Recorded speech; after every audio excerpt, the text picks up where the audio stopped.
moment où nous célébrons ici cette fête de la République, Emmanuel Macron, tu l'as dit, a fait le choix de recevoir sous les dorures du palais de Versailles Charles III. Cette réception, contrairement à ce qui est dit à la télé, elle est tout sauf anecdotique. Elle en dit long sur ce président qui se rêve en monarque entouré d'une cour pour piétiner un peuple qui serait docile. Mais lui qui se rêve en monarque et en héritier des rois devrait regarder les livres d'histoire. Le peuple français, il est tout sauf docile. C'est un peuple révolutionnaire, assoiffé d'égalité et de justice sociale. La France de 2023, pour certains aspects, elle a des airs de France de 1788. 4 ans avant la proclamation de la République, le pays est endetté. Pour remédier à cette situation, le peuple est écrasé sous les impôts, divers et variés. Mais certains sont exemptés, comme les nobles et les religieux. La France de 1788, comme la France de 2023, c'est une société de privilégiés pour quelques-uns, pendant que le plus grand nombre souffre. Comment ne pas faire le parallèle avec cette France de 2023, où 43% des Français ne peuvent pas consommer de fruits et des légumes chaque jour, où un étudiant sur deux a déjà supprimé un repas, où on a des Français, 16%, qui sont en situation de privation, alors que le nombre de millionnaires a augmenté en 2022. La France est un des rares pays au monde où le nombre de millionnaires a augmenté en 2022 et elle est placée sur la 3e place du podium international. Et après, on va nous demander, nous interpeller pour faire des excuses à Bernard Arnault parce qu'il aurait versé 10 millions d'euros au Restos du Cœur. Pour rappel, je donne ce chiffre, si Bernard Arnault payait 1% d'impôt sur l'ensemble de sa fortune, ça représenterait 2 milliards d'euros, soit 200 fois plus que ce qu'il a donné au Restos du Cœur. Donc nous ne dirons jamais merci à Bernard Arnault. Le parallèle avec 1788, il ne s'arrête pas là. Dès la fin des années 1780, les mauvaises récoltes jettent à la rue les membres les plus fragiles des communautés. Les conditions climatiques sont épouvantables et 1788 voit arriver une sécheresse au printemps et de violents orages. Le 13 juillet, provoquant de mauvaises récoltes et la hausse des prix des céréales et du pain.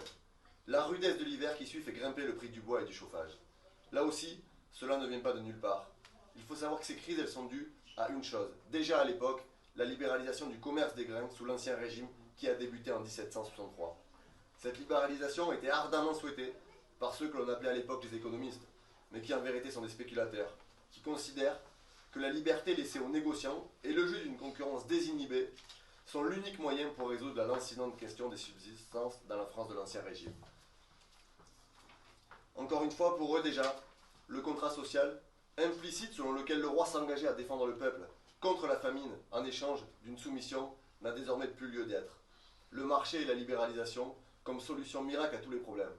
231 ans après la proclamation de la République, les libéraux n'ont pas changé. Transport, énergie, éducation, logement. Pour eux, seul le marché et la concurrence sauvage sont de nature à apporter des solutions aux problèmes de la vie quotidienne. En réalité, cette solution ne sert qu'à gaver les grandes entreprises sur le dos des gens, détruisant au passage les services publics. La libéralisation du marché de l'énergie, conduite à marche forcée par l'Union européenne, contre l'intérêt des peuples, en est le parfait exemple. En 2 ans, le prix de l'énergie a augmenté de 31%. Les factures à 3 voire 4 chiffres se multiplient, prenant à la gorge des millions d'habitants. Face au marché, nous demandons le retour des tarifs régulés et la mise en place d'un pôle public de l'énergie non soumis aux logiques de marché. L'énergie, au même titre que l'éducation, la santé, le logement est un bien commun qui doit être garanti à chaque citoyen. Mais revenons aux années 1780, car c'est là que se trouvent les germes de la République, de la Révolution et de la Commune de Paris. D'avril à mai 1775, la guerre des farines a lieu en France. En 17 jours, 180 conflits ont pu être recensés simplement dans le bassin parisien, des émeutes de la faim. Pendant près de 4 ans, avant la proclamation de la République, et je ne vais pas ici entrer dans les détails, deux légitimités s'affrontent. Celle du roi d'un côté, celle des représentants du peuple de l'autre. C'est à cette histoire qu'il nous faut se référer pour comprendre pourquoi le 21 septembre 1792 est si important et tout ce qu'il nous a apporté. Le 21 septembre 1792, la Première République était proclamée dans notre pays. Ou plutôt, pour être exact, la monarchie était abolie. Et de fait, on décidait le lendemain de nommer l'an 1 de la République dans tous les actes officiels. Il faut imaginer ce qu'une telle proclamation pouvait représenter à l'époque. Toute l'Europe est gouvernée par des rois. Et voici que le peuple français fait tomber l'une des plus vieilles monarchies d'Europe, qui remonte à l'an 496 et au baptême de Clovis. Voici que le peuple français a battu la monarchie dite absolue et de droit divin. Un peuple, notre peuple, vient de faire tomber plus de 1000 ans d'un système dans lequel un homme disait détenir un pouvoir illimité de Dieu lui-même. Un peuple vient d'affirmer par cet acte sa liberté absolue, celle de gouverner lui-même son pays, sans aucune tête couronnée au-dessus de lui. Elle ne cesse de faire l'objet de calomnies, cette révolution et cette république. Certains lui attribuent toutes les horreurs possibles, certains vont même jusqu'à réhabiliter le roi. Il faut dire les choses clairement. Le roi était un traître à la nation, qui conspirait contre la patrie pour établir ses privilèges. Déjà, lui et ses amis n'avaient d'autre patrie que leurs privilèges et leurs intérêts. Alors pourquoi célébrer cette date? D'abord car c'est notre héritage. Ensuite pour ne pas oublier que nous sommes le peuple français qui a vaincu 1000 ans de monarchie et proclamé aux yeux du monde que les hommes et les femmes naissent et demeurent libres et égaux. Enfin car cette République est aujourd'hui en danger. La République, c'est la rupture pour créer un État nouveau, fondé sur la liberté, l'égalité et la fraternité. Quelle que soit la religion, la couleur de peau, la langue. En République, le peuple est un et indivisible, car il a partout les mêmes droits et la loi s'applique pour tous et toutes, puissants ou misérables. La République n'a pas été faite pour les Français. Elle a été faite pour les droits humains, applicables à toute personne humaine. La République française n'est pas occidentale, elle est universaliste. La République n'est pas un régime neutre. Elle est aujourd'hui en danger sous le règne d'Emmanuel Macron. Je vais prendre 3 exemples pour illustrer ce danger. D'abord, car nous sommes dans un moment de bascule, où la police républicaine est en train de disparaître dans ce pays. Alors que nous marcherons samedi contre les violences policières, le racisme et pour la justice sociale, personne n'a oublié le meurtre de Naël, tué à bout portant par un policier. Personne n'a oublié Adama Traoré, Alouissène Camara, Cédric Chouviat, Mohamed Bendris, Ibrahim Ba, Zineb Redouane et tant d'autres, morts entre les mains de la police. Personne n'a oublié les dizaines d'éborgnés et de mutilés après la mobilisation des Gilets jaunes, pendant la réforme des retraites ou suite aux révoltes urbaines après la mort de Naël. Personne n'a oublié les 15 personnes tuées à 1 an et demi suite à un refus d'obtempérer. Pourtant, rien ne change. Pire, les premiers responsables de la police, notamment Gérald Darmanin, le préfet de police de Paris et le directeur de la police nationale, ont apporté leur soutien total à des policiers factieux qui se sont mis en arrêt maladie pour soutenir des collègues qui avaient tabassé et laissé pour mort un jeune homme dans la rue. Je pense évidemment à Eddy, dont les images ont fait le tour du monde. Dans quel pays une police républicaine se comporte de cette manière? Dans quel pays une police républicaine publie des communiqués de presse pour qualifier les jeunes des quartiers populaires de nuisibles, tout en appelant à la guerre civile? Dans quel pays des syndicats policiers demandent une justice d'exception pour des policiers? Dans quel pays des policiers manifestent au cri du problème de la police, c'est la justice? Nous avons raison de demander la refonte de la police de la Cave-Bourgogne. L'article 12 de la Déclaration des droits de l'homme et du citoyen, qu'on a fait quand même chanter à manifestation, indique que la garantie des droits de l'homme et des citoyens nécessite une force publique. Cette force est donc instituée pour l'avantage de tous, et non pour l'utilité particulière de ceux auxquels elle est confiée. Aujourd'hui, la police est aux ordres du pouvoir pour faire taire les colères populaires. Nous savons trop bien ici en Seine-Saint-Denis, laboratoire des violences policières, combien cette police s'inscrit dans le champ hors de la République, quand elle passe à tabac des jeunes, quand elle les contrôle 10 à 15 fois par jour, simplement parce qu'ils n'ont pas la bonne couleur de peau. Combien d'exemples avons-nous autour de nous de mamans qui ont peur le soir pour leur enfant quand ils sortent? Combien de personnes disent ne plus venir en manifestation le week-end parce qu'elles ont peur d'être éborgnées? Est-ce normal de craindre pour sa vie en présence de la police? Évidemment non. Non, nous ne détestons pas la police. Nous détestons celles et ceux qui se comportent comme des violents, des racistes, qui mettent à mal le lien de confiance entre la police et la population que nous nous évertuons à reconstruire. Certains se scandalisent de voir dans les manifestations le fameux slogan « Tout le monde déteste la police ». Dire que nous le comprenons, ce n'est pas dire que nous le partageons. Mais ces mêmes personnes qui, depuis leur plateau télé et leur siège confortable dans leur beau quartier, poussent des cris d'orfraie, combien ont-elles vécu des contrôles de police dans leur vie?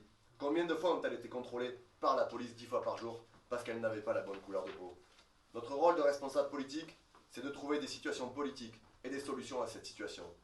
Oui, la police tue, c'est un fait. Oui, l'institution policière est en proie à un racisme systémique. Ça a même été signalé par le rapporteur général de l'ONU.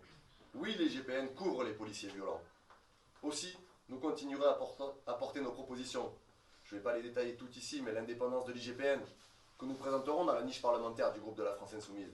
L'abrogation de la loi 2017, qui est un permis de tuer, offert par Bernard Cazeneuve et le Parti Socialiste.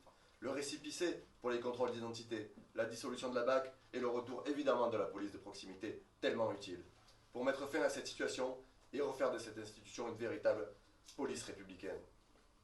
Mais aussi, parce que nous nous trouvons encore dans l'engrenage d'une rentrée scolaire rythmée par les difficultés, je dois dire un mot de cette rentrée scolaire. Une rentrée placée sous le discours d'auto-congratulation de Gabriel Attal et des macronistes. Une rentrée éclipsée par un agenda raciste développé par le ministre de l'Éducation nationale. Il ne s'est pas préoccupé des vrais sujets de l'école. Le manque de professeurs et d'infirmiers scolaires, un matériel informatique désuet, des parents qui n'arrivent pas à acheter les fournitures, des classes surchargées et surchauffées, comme je l'ai vu dans les différents établissements de la circonscription que j'ai pu visiter ces dernières semaines. La France a parcouru un long chemin pour devenir laïque, et en France, l'école de la République est laïque. Aristide Briand, rapporteur de la loi de 1905, a été clair. Pour l'État, il n'y a pas de vêtements religieux ou non religieux. Plus d'un siècle plus tard, on a oublié le plus fondamental. La loi de 1905 était avant tout une loi de liberté. Désormais, on instrumentalise la laïcité à des fins islamophobes et on montre du doigt et stigmatise les jeunes femmes musulmanes. En 1798, les rédacteurs de notre Déclaration des droits de l'homme et des citoyens ont voulu inscrire dans le marbre les mots suivants. La libre communication des pensées et des opinions est un des droits les plus précieux de l'homme. Restons dans l'esprit des révolutionnaires de 1789, du côté de la liberté de conscience, du droit à l'éducation et de l'intérieur supérieur de nos enfants. Enfin, et je vais terminer là-dessus, car c'est un sujet qui me tient à cœur, et c'est sans doute une leçon pour le présent, au moment où la loi sur l'immigration va arriver dans le débat public. Voici ce que dit la Constitution de la Première République à son article 4, concernant l'accès à la citoyenneté. Un article particulièrement important, qui dit « Tout homme né et domicilié en France, âgé de 21 ans accompli, tout étranger âgé de 21 ans accompli, qui domicilié en France depuis une année, y vit de son travail, ou acquiert une propriété, ou épouse une Française, ou adopte un enfant, ou nourrit un vieillard, tout étranger afin, qui sera jugé par le corps législatif avoir bien mérité de l'humanité, est admis à l'exercice des droits des citoyens français. » On le voit, le lieu de naissance n'est pas le sujet pour la République. Ce qui compte, c'est la volonté de vouloir faire partie de la nation. Il n'est pas question ici ni de religion, ni de couleur de peau.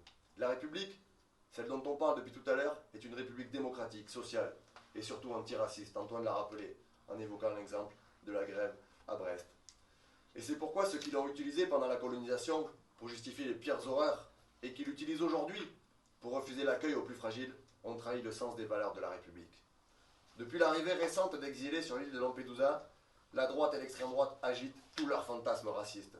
Non, il n'y a pas d'appel d'air, ni de subversion migratoire, ni de grand remplacement. La France est un des pays où l'immigration est la plus faible d'Europe, de l'Ouest, et consacre moins de 1% de son budget à des programmes spécifiques pour l'immigration. La France, avec la complicité de l'Union européenne, mène une politique sécuritaire qui s'est traduite par des constructions de murs entre les pays, la militarisation des frontières et des violations graves des droits humains. Elle sous-traite la gestion des migrants à des régimes autoritaires, augmentant la répression et la chasse aux exilés. Dernier en date, le protocole d'accord signé en juillet dernier avec la Tunisie, pays où ont pourtant été dénoncées de multiples violations des droits humains des migrants. Le bilan est catastrophique. La Méditerranée est devenue le plus grand cimetière à ciel ouvert, avec 50 000 personnes mortes ou disparues depuis 20 ans. 50 000 personnes. La désorganisation des États de l'Europe forteresse a fait la preuve de ses limites et de son inhumanité. Lorsque certains instrumentalisent les questions identitaires, pendant que d'autres regardent la situation avec indifférence, notre rôle est de rappeler à l'ordre les responsables de cette situation, le capitalisme et l'impérialisme. Les responsables sont ceux qui exploitent les ressources naturelles en Afrique, des gens comme Vincent Bolloré, le patron de CNews, qui a fait sa fortune pendant plus de 35 ans sur l'exploitation forestière et le commerce des bois tropicaux en Afrique. Les responsables sont ceux qui mènent des politiques capitalistes et impérialistes, qui causent des vagues de migration vers l'Europe, forçant des milliers de personnes à risquer leur vie pour échapper aux guerres et à la crise climatique et à la misère. Le sujet de l'immigration est donc plus important qu'il se trouve au croisement de plusieurs luttes, celle de l'antiracisme, contre le capitalisme, l'impérialisme et contre l'extrême droite. À l'heure où les politiques entendent encore s'en prendre aux droits des migrants, nous devons rester fidèles à l'histoire de la France et nous engager pour le respect des droits fondamentaux des exilés. Enfin, célébrer cette République, c'est aussi préparer de grands événements. Alors que dans toute l'Europe, les forces de l'extrême droite et de la droite se coalisent contre la liberté et la démocratie, nous sommes le dernier rempart pour faire vivre la République. L'heure appelle les caractères, l'heure appelle à la résistance populaire. Vive la France, vive la Révolution et surtout vive la République. Merci.